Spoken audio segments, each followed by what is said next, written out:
Welcome back to Win the Day. My name's Jacob, and today we'll be taking a look at the book of Habakkuk as we remember that even in the hardest times, God is still here and He is still at work. Have you ever been angry with God? Be honest, have you ever wondered how there can be so much evil and violence in this world? If you've ever been in a place like this or struggling with some of these difficult questions and doubts, then I want to encourage you to take a look at the book of Habakkuk. Now, one of the main themes that we find in this book is that God is in control, and He will bring justice in His own way and in His own time. This book was written towards the end of the time of the nation of Judah, around 605 BC, and the author is Habakkuk himself. Now, one really interesting thing about this book is that Habakkuk is speaking directly to God. In this book, we kind of get an inside look at his heart and mind of this person who is struggling with fears and doubts and questions for God.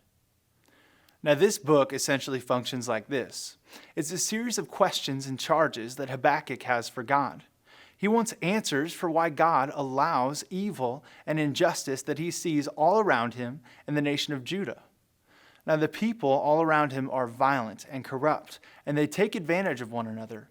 Habakkuk is wondering when God will do something about this. God's response to Habakkuk and all of his questions is essentially this.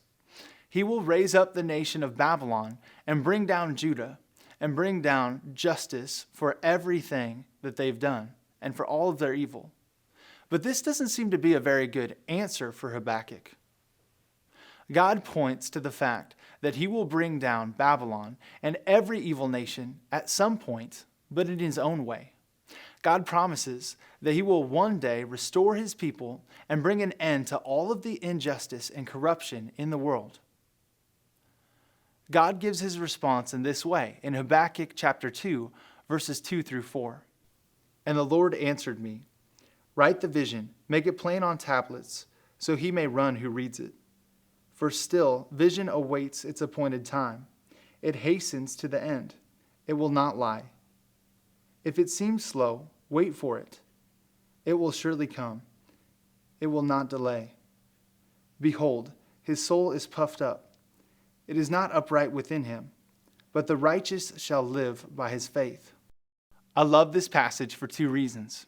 It tells us that even when God's response seems slow, or maybe even non-existent, He will act, and an answer is coming.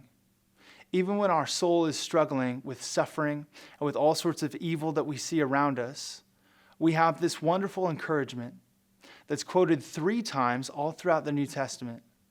The righteous will live by faith. That idea should be our big takeaway from the book of Habakkuk. Yes, there is evil and pain and suffering in our world all around us. Yes, we all struggle with doubts when it doesn't seem like God is there or it doesn't seem like He cares. But we must read His word and we must trust that He will act just as He has all throughout human history. God did bring down the nation of Babylon.